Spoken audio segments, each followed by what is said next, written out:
موجودہ حالات کے تناظر میں کہ جب ہندوستان میں مسلمانوں کی ایک بڑی تعداد ارتداد کے فتنے سے جوجھ رہی، ہم اس تناظر میں ہم گفتگو کرتے ہیں کہ غیر مسلم ہماری بچیوں پر غلط نگاہ ڈال رہے ہیں، ہماری بچیوں کو بہکانے کی کوشش کر رہے ہیں، ہماری بہن اور ہماری بیٹیوں کو کفر کی طرف لے جانے کی کوشش کر رہے ہیں اور اسلام کے دائرے سے باہر کی طرف لے جانے کی کوشش کر رہے ہیں۔ لیکن ہمارا وہ معاشرہ، ہمارا وہ کلچر، ہماری وہ آبادی جو آج دوسروں کے نام سے چیخ اور پکار رہی ہے،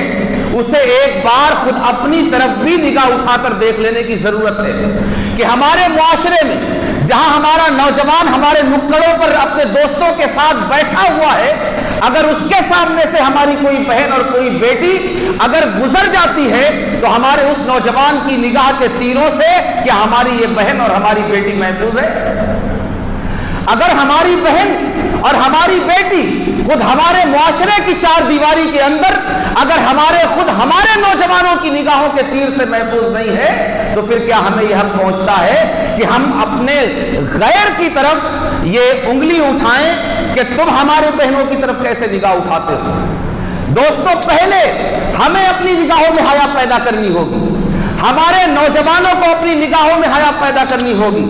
اپنے دلوں میں رب کا خوف پیدا کرنا ہوگا۔ کیوں؟ اس لیے کہ ہمارے رب نے یہ نہیں سکھایا کہ تم دوسروں کو سکھاؤ، دوسروں کو پڑھاؤ، دوسروں کو بتاؤ، دوسروں کی تعلیم و تربیت کا انتظام کرو اور تمہارے اندر خود وہ اوصاف موجود نہ ہو، بلکہ اللہ تبارک و تعالیٰ نے 1500 سال پہلے جب قرآن کریم نازل کیا تو اس میں ارشاد فرمایا لِمَ تَقُولُونَ مَا لَا تَفْعَلُونَ كَبُرَ مَقْتًا عِندَ اللَّهِ أَن تَقُولُوا مَا لَا تَفْعَلُونَ۔ لوگوں تم ایسی باتیں کیوں کرتے ہو جس پر تم خود عمل پیرا نہیں ہو؟ اللہ تبارک و تعالیٰ کے یہاں یہ بڑی ناراضگی کی بات ہے کہ تم کوئی بات کرو اور اس پر عمل نہ کرو۔ اس لیے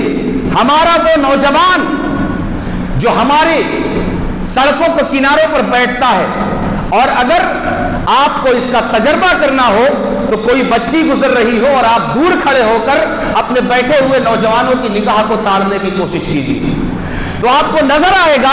کہ ٹھیک ایک لوہا چمک ہوتا ہے نا، مقناطیس،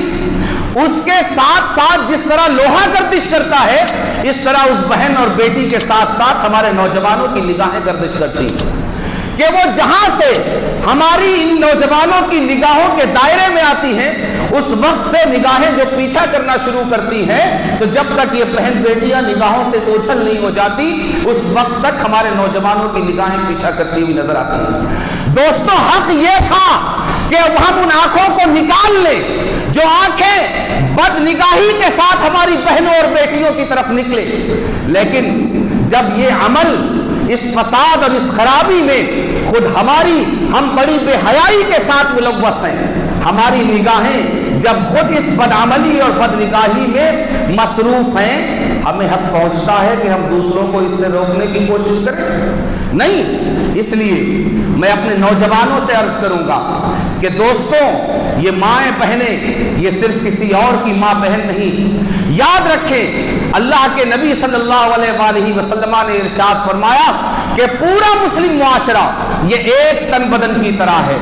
ہر مسلمان ایک بدن کا حصہ ہے۔ یہ اس کو پڑوسی کی بیٹی مت سمجھنا،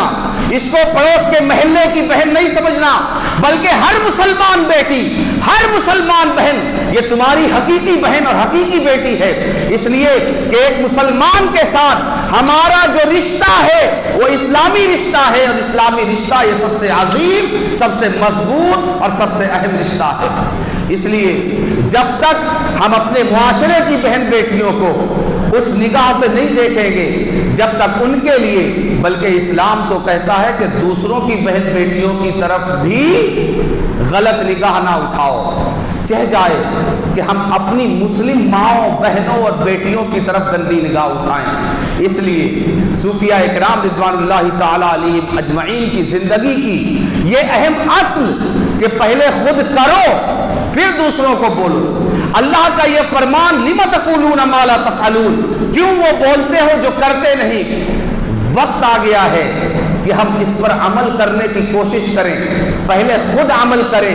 پھر دوسروں کو دعوت دیں۔ جب ہم خود عمل کریں گے، ہماری بہن بیٹیاں جب ہمارے معاشرے میں، ہمارے کلچر میں، ہماری گلیوں میں، ہمارے کوچوں میں، ہماری سڑکوں پر، ہمارے نکڑوں پر اگر محفوظ ہوگی، تب